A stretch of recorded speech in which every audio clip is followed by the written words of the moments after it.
Hi guys! As you know, I'm Erica, and today we're here with my plastic surgeon, Dr. Snyder. Say hi. Hi, how are y'all? We're gonna just talk about the BRCA gene, which is something that I recently got tested positive for. We're gonna talk about some of the preventative methods that we're gonna potentially explore soon, and kind of what that means for everyone else. So if you want to tell me a little bit about yourself. Sure, I'm a plastic surgeon in Austin, Texas. I've specialized in breast reconstruction. It's been largely what I've done been here since 2005, so it's also it sounds like a long time. But in particular, microsurgical breast reconstruction. So I went to Belgium and did a fellowship there, learned to do it at that time. Just a couple places in the world to learn to do it. It's got more popular since.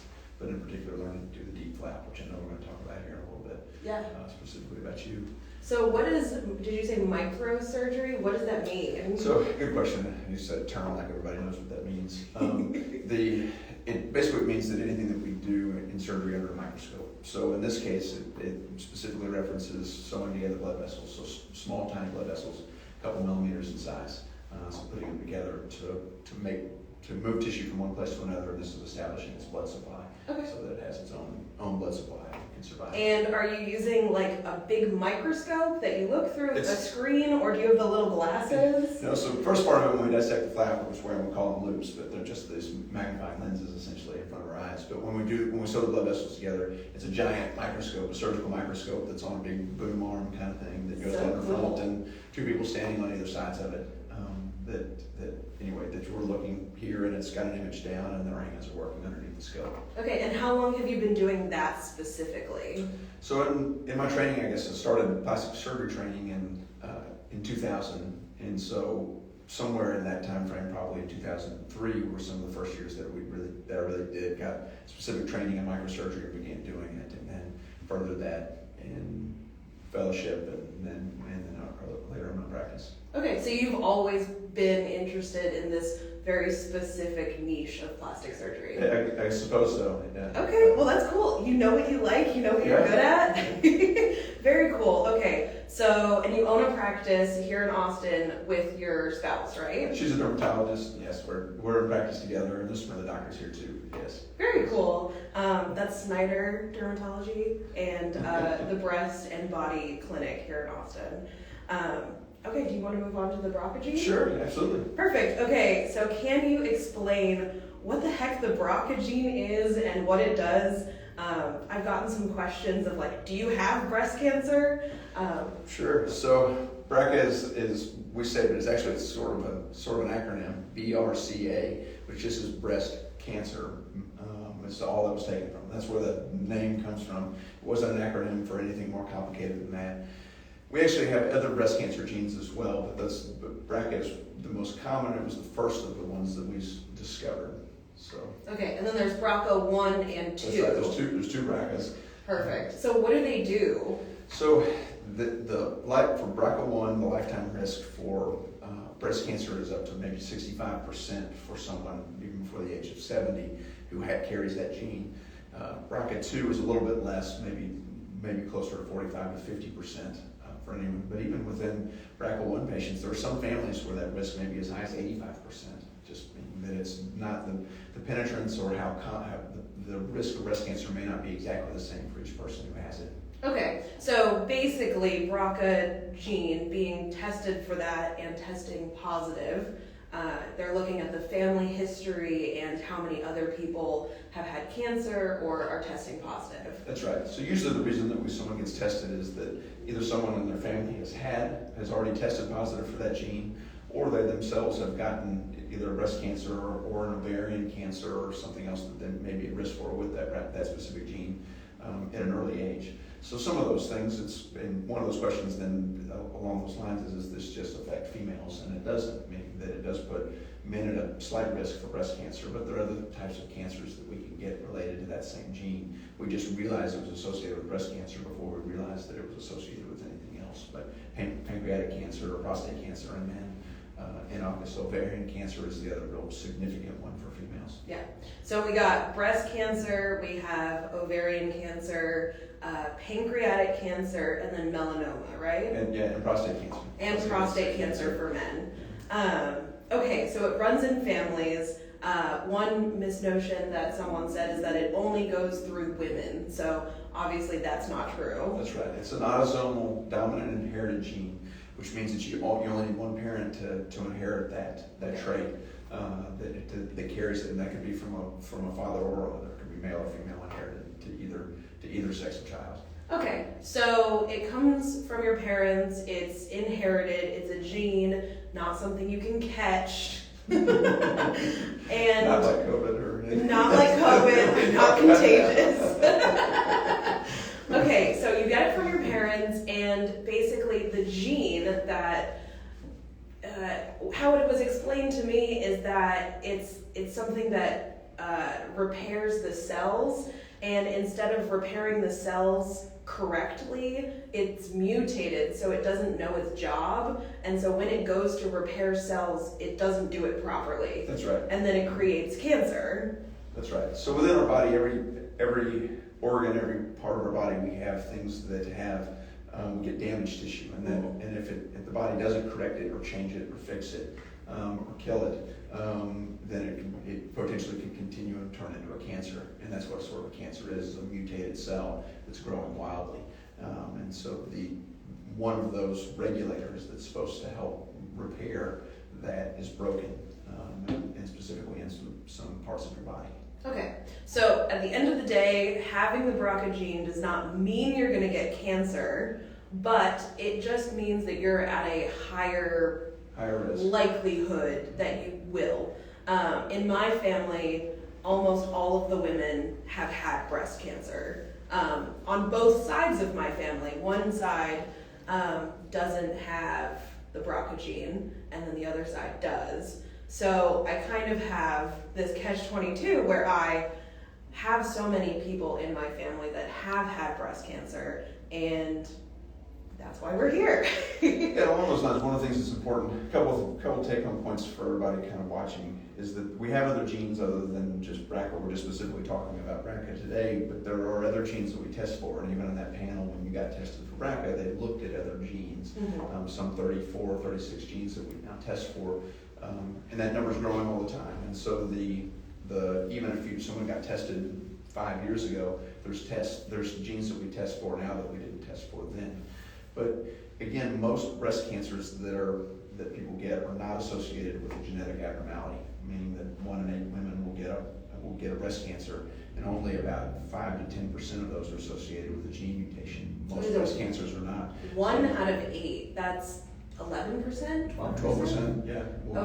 We'll get a breast cancer before they're within their lifetime, and again, only 5 to 10% of those are associated with a gene abnormality. So meaning that most people who get breast cancer don't have a gene abnormality. So meaning that it's still important for all those people to still get screened and do all these normal things. They may just not need to be so aggressive at such a young age like you have to do. That completely makes sense. And that's why later we're going to record a reel on how to check yourself so that you can do it at home and be on top of this. Because it's so important, even if you don't have the BRCA gene. 1 out of 8 women in their lifetime will get breast cancer. So we got to take care of ourselves, right? That's right. Okay, so what does preventative care when you are tested, you test positive for the gene, what does that look like? Let's start with lifestyle changes. Sure. So, I mean, this applies to sort of everybody, how much difference it makes, or how much reduction it makes in likelihood someone with a BRCA gene may get. It probably is significant, but it still doesn't eliminate your risk for your high likelihood in your lifetime of getting breast cancer. So this means you too. This is what you can do to prevent cancer. Right. So diet, a heart healthy diet, is one of those things that we know is important. An active lifestyle, so regular exercise are things that are important. And smoking is a big risk factor for breast cancer, so not smoking is important. And smoking includes vaping, y'all. It includes vaping. Stop that. So those are sort of our 3 biggest things that we know that there's good data behind that increase your risk of breast cancer. So those are kind of our biggest preventative measures, I suppose. Okay, so heart health, which means exercise, eating, a well-rounded diet, and not smoking. Right. Those are really easy things that we can do. And those help you in a lot more ways than just risk for breast cancer. Obviously, those are all things that improve, longevity of life and health and Mood and all everything of else. it. So. Okay, and then testing. So part of preventative care is finding out whether or not you have the gene to begin with. So who should be getting tested? Right, so it's an expensive test, so not everybody can just go get tested to see. I mean, and it's insurance is only going to approve it if there's sort of a screening tool to go through it. So one of those things, even when anybody goes to see a breast surgeon for a new cancer diagnosis, or especially if they're below a certain age, we're going to go through a sort of a questionnaire and algorithm. And so from that, it helps us decide, are they somebody that should get genetically tested? But some of those things are how frequency of breast cancer, ovarian cancer in your family, age at which those family members got it, are big parts of that equation. Somebody in this who's watching and say, what if I don't have any female relatives, or what if I was adopted and I don't know any of my actual biologic family? So that's always a difficult one to answer, and we don't really have a straightforward answer for those people in terms of things. It's going to be hard to get insurance to approve it because there's not a justification for it. But there's going to be a certain number of people who just have some anxiety about it, who choose to do something more proactive. Something that I did learn along this process is first I went to my primary care doctor, and during my yearly checkup, I was like, hey, a lot of my family is currently having cancer-related issues. I did a little questionnaire. She referred me to a hematologist, who then we did a more in-depth questionnaire, and he actually let me know that if I didn't have insurance, or if insurance was trying to charge me more than $250, I can call the genetic testing system. I used Invitae, and the maximum they can charge you is $250. So if it is giving you a lot of anxiety, you can get the test with $250. While that is still kind of pricey, it's a lot better than $2,500 or $3,500, which is where those tests sort of used to fall. Exactly. So all you do is call and you say, hey, insurance isn't covering this, I'm self-paying, and then it ends up being about $250. So there's that information. And then preventative care also looks like surgery. So there's the breast cancer portion of it, but then there's also the ovarian portion of it. So what do those surgeries look like, and like what age are you getting them? Sure. So first talking about breast, then we'll talk about ovarian. The breast cancer, one of those things that's important is sort of looking at female relatives and what the earliest that any of them got breast cancer. So if somebody has, a cousin or an aunt or somebody that got breast cancer at age 22 or something, then it really is something that there's maybe an impetus to push forward about. This is something that you really should be thinking about doing early. Most people at age 22 aren't quite ready for a step this big in terms of, are in a place where they're just not comfortable enough. That doesn't mean that we don't have 22-year-olds that are totally mature enough to sort of move forward with this, but that plays a big role in this, meaning that not every, and a lot of people who are 28 or 30 may not really be mature enough or ready to sort of talk about what it means to alter their bodies forever. And I don't mean it to say it in a scary way that you shouldn't expect to have a great outcome from this, but I think that there's a lot of anxiety going into it, that someone feels that this may not turn out perfect. Around here, I'm sure I told you to expect that it should turn out perfect. But I think that it's a big step for some people to make. But that being said, I think that when someone is kind of ready to make that step, and I think thinking about it from the standpoint of probably doing it 10 years before your earliest female relative. So if somebody got, that one was 38, then that means maybe shooting to do this before you're 28 is kind of the recommended kind of range. That being said, there's going to be people who say, but I want to have my last child when I'm 29, and these sorts of things, and so that I want to breastfeed and I want to do it after that. And so there's all these things that play into kind of the timing and decision making.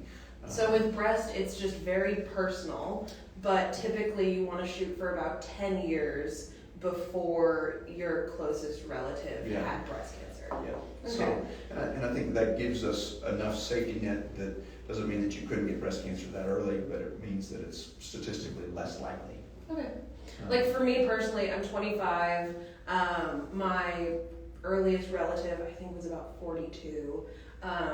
But I don't plan on having kids, and I would like the healing process to go as well as possible. So I'm thinking I do it younger and kind of get it over with. Yeah. Well, it gets rid of a level of anxiety, right? Meaning that at this point, a 25-year-old breast is really hard to surveillance. Meaning that, especially large breasts, that we just can't feel a lump, we can't feel a change. We don't see very well on mammogram because they're too dense. Yeah.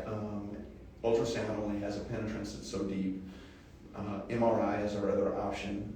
It's expensive. It's no one likes getting an MRI anyway, and a breast MRI may be amongst the worst of those. Yeah. My breast MRI took over an hour of just laying face down in this machine, making so much noise. So you realize you didn't want to ever do that again. And every 6 months, that's what they were suggesting, every 6 months. And I was like, I don't know about this. Yeah, so it helps expedite that decision-making process a little bit. Okay, cool. And then for ovarian cancer. So ovarian cancer, a big part of that is thinking about when you're not using them anymore, so to speak. Meaning that when you're done having kids, there's probably not a reason to hang on to it longer. I mean, that I get it that we put somebody in menopause. There's another discussion about hormone replacement versus not. It's a whole other conversation, but there's things. So there is a little bit of a hesitancy to do it too young because we're going to put somebody in early menopause when we do it. But ovaries are a very hard thing to surveillance. I don't know that we're recommending doing it ever at somebody who's 25 per se, but Right. meaning that we don't need to wait until somebody gets into their 40s to think about doing it at a relatively young age to have a oophorectomy, hysterectomy, just to be preventative. So you start talking about it as early as now, but then around 35, 40 is when you want to I think that's sort of still kind of the recommended range. Unless there's somebody in your family who got ovarian cancer at a really young age, it may change that opinion a little bit. Okay. But that's super uncommon. I think we have a question. We do. Someone says how to get rid of constant body ache and muscle weakness after 40 years. How would you suggest getting rid of muscle ache? I mean, I think you have to look at if there's any underlying causes, right? Yeah. Sure.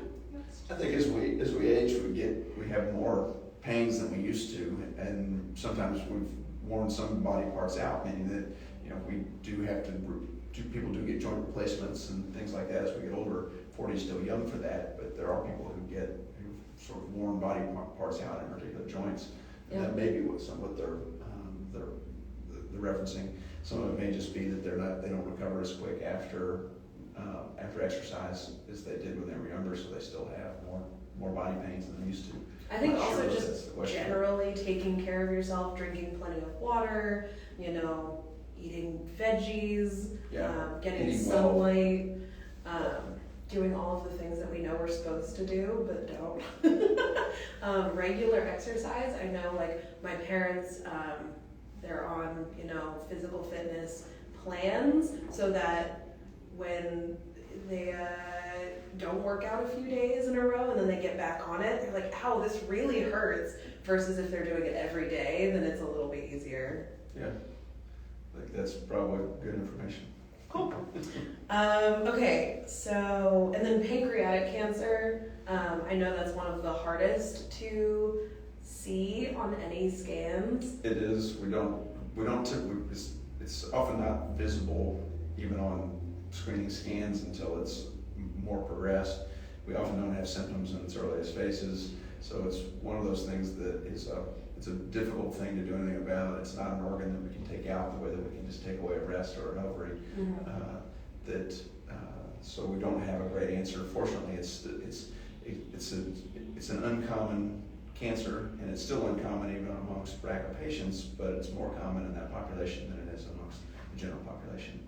Okay, so it's just something that we have to keep in mind. It is. It's just something we have to be aware of, and and it's a terrible cancer to get, regardless if you have a BRCA gene or not. And that's usually around like over 45. Yeah, it's closer. It's really more over 55 or 60 more commonly, but yeah, there are certainly, and there's some BRCA patients that get it younger though. That is one of the things that often when they get it, they may get it at a younger age, so they sometimes can get it in their 40s. Okay. So, kind of moving on to surgery. So for surgery, first it's removing the breasts that are there, which is a total bilateral mastectomy, right? That's right. Okay. Take both of them off at the same time. And that's the general surgeon. That's right. Okay. And then you come in and you're more focused on the reconstruction. That's right. And so even talking about, we can kind of touch a little bit on mastectomies too, just because that may look different for different people. And I think sometimes when we say take the breast off, people imagine that we're taking all the skin off and then chop it! Chop it off and there's a giant hole, and that's not what happens. We're always going to do something that's skin sparing in that sense, so save most of the breast skin. And many people we're going to do a nipple sparing at that time too, but it depends on the specific situation and what we're trying to do with it. Sometimes we're going to make somebody look better if we make them a new nipple, an areola, versus if we save it. And that's sort of individualized per patient, but we have a lot of options within that realm. So when we talk about reconstruction, we have a few different types, or several different types, but kind of breaking them into general categories. We have an implant-based reconstruction where we're getting the volume that we're replacing the breast tissue that came out with an implant. So something that's usually a silicone implant that goes within that space, and that may even be done in several phases. So sometimes that starts with what we call a tissue expander, like a balloon, blow it up, put it in a permanent implant at some point later. Sometimes it goes straight to an implant, and that's kind of patient specific. Sometimes we use the other broad category is using your own tissue. And so that's sort of what we're talking about with you. Negatives of implant, positives of implant is that none of the operations are that big. Negatives of implants are that implants are like anything else man-made. They require maintenance, meaning you'll have future operations related to maintaining an implant. So implants every 15, 20 years? Yeah, it may vary. If we look at all comers, that average is more like every 7 years, but that takes in people that have had radiation and had some skin removal and other things. So most people that are in your shoes would expect to get a lot more than 7 years out of that implant. Okay. But again, it means going to be future operations. And another negative about implants is one where we have a limitation on size of device. So there's just, we only make implants so big. And also, when we talk about a skin envelope that has to support something of weight, it's basically that skin envelope is supporting that implant in the same way that big boobs sag more over time than small boobs do. Same thing when it comes to implants. If we reconstruct a big breast, it's just that implant in that skin envelope, and it's going to sag more with time. It's not age as well.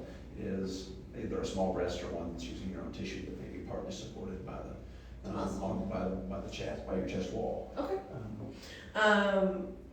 And then, so the other option, there's implant, and then there's DIEP flap. Right. What the heck is a DIEP flap? So it's an acronym, DIEP, so deep inferior epigastric perforator. Those just sort of sound like medical words. But basically we're taking skin and fat from the abdomen, and we take a portion of the blood supply out of that muscle, disconnect those blood vessels from the muscle and from the abdomen down here, and reconnect those blood vessels up here in the chest. So we make a breast out of what a breast is. It's mostly skin and fat. It's 100% your own tissue, so it doesn't require maintenance over time. It'll age with you much like a natural breast will. Okay. So you're just taking tissue from other places and then putting it. Right. And so specifically a DIEP flap is tissue from your belly, but we have something called an S-gap, which is tissue from your buttocks. We have a tub, which is from your posterior and inner thigh. So we have other places that we can borrow tissue from. Kind of not everybody carries tissue the same way, and carries weight the same way, and not everybody. There's some people who may have had their belly tissue surgically removed, so it may not even be there anymore as an option. So we have other places that we can take. We can take it even from the flank or lower back. So we have other places that we can borrow from, and sometimes we borrow from the back as well. But we from the upper back, but often need an implant with it as well. So we have a bunch of different places that we can use that we can borrow tissue from. And all that being said, the belly is kind of our favorite, partly because it's soft. It's one that's people have tissue that they may want to get rid of there anyway. Then it's sort of most people have the right amount of volume there to make two breasts. Okay, so the right amount of volume. Is it also better for like blood supply and things like that? We have a great blood supply there. It's very reliable. It's probably more reliable and less technical than some of the others. locations, so. Okay, cool.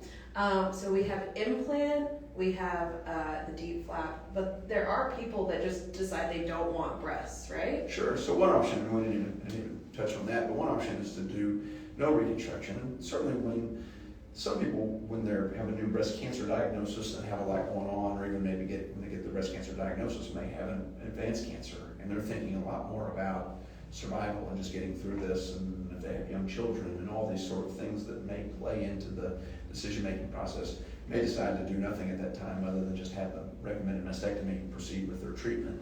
And at some point years later, when they're better and beyond breast cancer, and they kind of, realize, what, I really do miss having that breast, like, what are my options? Mm-hmm. Still the same options still exist. We still have the ability to reconstruct some years later. So there are sometimes, for some people, even young people, that may still be the right choice, is to do no reconstruction. Interesting. Okay. And then what does, is there anything really interesting about the operation, or is it just the man behind the mask? Like, we don't want to know? Do we want to know what's going on? Well, so there are some people that have posted YouTube videos so you see kind of what's done on, so you can actually YouTube it and sort of see the operation itself if somebody really wants to, kind of get a sense of it. I think that if you're just watching that operation, it's a little bit long and tedious. There's a lot of steps, and obviously some people, when they have edited these videos, have sped them up so you just see sort of key portions of the procedure. But I think that it's like any surgery that takes a number of hours. There's a lot of the steps don't seem that significant. They're sort of, seems like things are progressing slow, even if they're really not. Okay. Just because if somebody's not necessarily medical or doesn't have a real sense of what is going on. But you Because got you're this looking at things that are- you got the giant microscope that comes over. There's a ton of steps that a lot takes place in a really small space. So Okay. same thing, we're sewing the blood vessels, but even dissecting it out, we're separating smaller blood vessels from the main trunk of that vessel, and sort of have to pull away muscle fibers so that to separate them from those blood vessels. So, and all that takes place under, in a really small space that we're looking at it under magnification. When you're watching it on video, it sort of may It's not seem the like same. it's, well, I don't know, it may not totally grasp what all's going on. All right, so not as exciting as it may sound. How long is the surgery? So if we're just doing one breast, that's probably, so the mastectomy itself may take an hour or a little longer per breast, and then our part will follow. And so if we're just doing one side of reconstruction, which we're not doing in you, that's probably a 3 or 3.5 hour sort of operation. And if we're doing both breasts, it's probably more like a 5-hour operation for our part, something like that. Okay, so we're looking about like 6 to 7 hours. Yeah, total. Okay. Yeah, take all day. Not that you notice the passage of time, but obviously I will everybody be is thinking about asleep. you. Yeah. Everyone's staring at me. Not like that's unusual for me, but okay. And then what does recovery look like? So we're in the hospital. It's 7-hour surgery. I wake up like Cinderella, like Sleeping Beauty. What happens after that? So most people are in the hospital for 3 nights. Probably told you we have some overachievers that go home after 2 and some underachievers that stay for 4. That first week you go home, you're just slow moving. People may be taking pain medicine, but pain's not the biggest thing. It's energy levels. Really, you're just slow moving. People who need to be driving might be driving a week after they get home or 2 weeks after surgery, somewhere in that time frame. I think if somebody's got, people around them that drive, they don't necessarily need to be driving that soon. I think most people are out of work for kind of 3 to 4 weeks. Now that everybody's working from home, that's certainly probably expedited. So people may be back kind of even doing emails and phone calls from home, especially if they can kind of manage their time through the day and take a nap in the middle of it or whatever that is, as soon as a couple of weeks after. But that's sort of somebody who's motivated to do that. People that have active jobs where there's no break, a teacher, for example, in a classroom with a bunch of 3rd graders, they just are, they don't have a way to take a break in the middle of the day. Those people probably take 6 weeks off in terms of total time. But at that kind of 3 to 4 week mark, I always say you're 90 to 95%. You still may be a little bit slow moving, more than anything, your energy levels just aren't normal. 5 to 6 weeks, you're 95 to 98%. You're finally working and doing a full normal day. You feel pretty normal through it, but you're just more tired at the end. It probably takes you 8 weeks to feel like you get to 99%. I mean, more than maybe something that you do that you know you had an operation, but you're finally feeling back to normal. Better. And then, like the aftercare, like what does that look like? So you go home and drains. stay in for kind of maybe 3 weeks, they're not complicated, they're just foreign. It's one of those things that you're like, what is a drain? It's not complicated. It's just something you've just never had, so it just seems weird.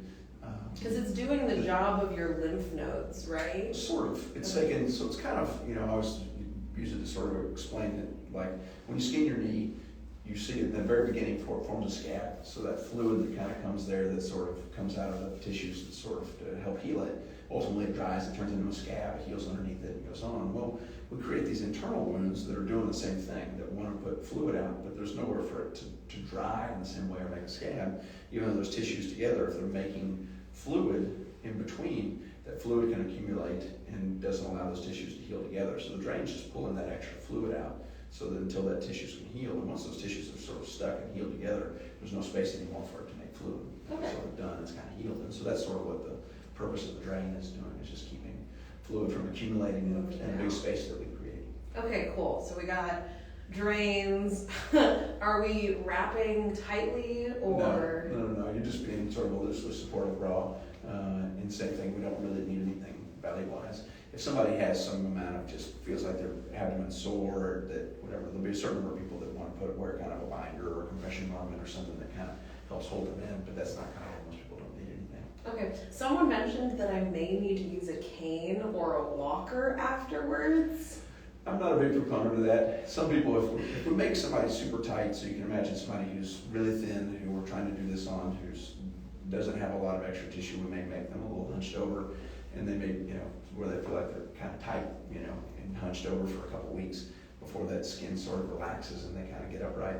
Some of those people may need a walker, but I'm not a big fan of it. I kind of want people walking without a walker when they go home, so I don't typically send anybody home with a walker. Some people have different opinions on that. Okay, cool. So what is my surgery specifically going to look like? Because I am, such a large size, and we're, are there any limitations that we can and can't do? In terms of reaching your final outcome, in terms of what you're going to look like? Yeah, so like he mentioned in our meeting that implants weren't a good idea. Why is that? Partly just because, one, you have really large breasts, that we have a limitation in terms of actual size of implant. So meaning that we're going to make you a lot smaller doing an implant. And I think part of just you're very shapely, and I think that part of that includes having large breasts. So I think that that's going to be something that, when we talk about it, I think that was sort of a surprise to you, because you sort of think of implants as something that we can make big. Some of the biggest boobs around have implants in them, right? I know, I'm looking at Dolly Parton and I'm like, if she can have that big, can't I? No. So because I'm almost 6 foot and I'm broad, and they're taking out so much tissue, it's gonna leave that hole. And it's gonna seem like a tiny amount of volume that we put in there. And unfortunately, and that's just and that's an unfortunate thing that, about being tall and being a full woman, is that we just don't have the devices for that. Okay. And I think that we're going to make you look. You're going to look great using your own tissue. Meaning that I think that waist-wise, I know that we're giving you a scar that's one of those things in the beginning is a little bit hard to wrap your mind around. The scar's going to blend in. We can't say it goes away, but it's going to do fine on you. I think you scar well. I'm just not worried about the scar on your belly. Okay. In the end, we're going to make your waist look great. And I think that you've got the right amount of tissue to make you, to keep you shapely and keep you full. Because I don't want to be this size if I'm creating my own breasts. I want to be like a D, double D. But you were saying the implants would only give me like an A. Yeah, you're going to feel like you swallow them. I don't know if we ever found the picture of we finally found it was like this big, and then it would like spread out along my chest, and I'm like, that's not going to do anything. Yeah. So that's why we're not doing implants. And I do want boobs, so the just mastectomy is out the door. So that's why we're doing the deep flap, which is moving tissue from the abdomen up. And then I am not keeping my nipples, right? Right, so we sort of talked about that. To do so, meaning that they're gonna sit low if we do that. I mean, I think we're gonna try to make you a little bit smaller, and I think that in the end, we're gonna make you look better if we don't. We take in some skin, and then we. And we want them to be maybe no one's- proportional, right? It should be proportional, and I think that you're gonna love your breasts when we're all done. Yeah. With this, you're gonna look great. But I think that we're gonna keep all your scars more or less confined within what is gonna ultimately be your nipple and areola. And then in our meeting, I looked at him and I was like, so if we get to design my boobs, including my nipples, does that mean I can get a heart-shaped nipple? And I think that's what we're gonna do. So I don't know if Instagram is gonna censor that, but I think it's gonna be really cute. Right? Yeah, no, I think it's gonna be cool. They're so cute. Okay, cool. So there's the surgery. That's our plan. Recovery is gonna be just fine. I have so many friends that are already reaching out and asking, like, how can I help? What can I do? Which is so lovely. But do you have any tips for like mental health post-op? Like, you might feel low energy and like not wanting to socialize. Like, how can we combat that? So I think some of this is sort of going into this with sort of full expectations, real expectations about what's going to happen and what to expect afterwards, so that we sort of avoid having some of that mental health, depression essentially that can sometimes happen after any major event, and this certainly includes as a major life event for anyone. I think when we talk about people with breast cancer, there's a lot more factors going on and a lot more things that may lead to sort of that depression. I think that as long as if someone's doing this prophylactically in your sort of shoes, I think it's important for them to kind of get their, think about, plan for this for a long time. I mean, it has to be years or years, but plan for it in enough time that they create the right situations around them so that it goes through with some amount of ease, so that there aren't, whether that's work constraints or financial constraints or other things that sort of create reasons to make your life more difficult.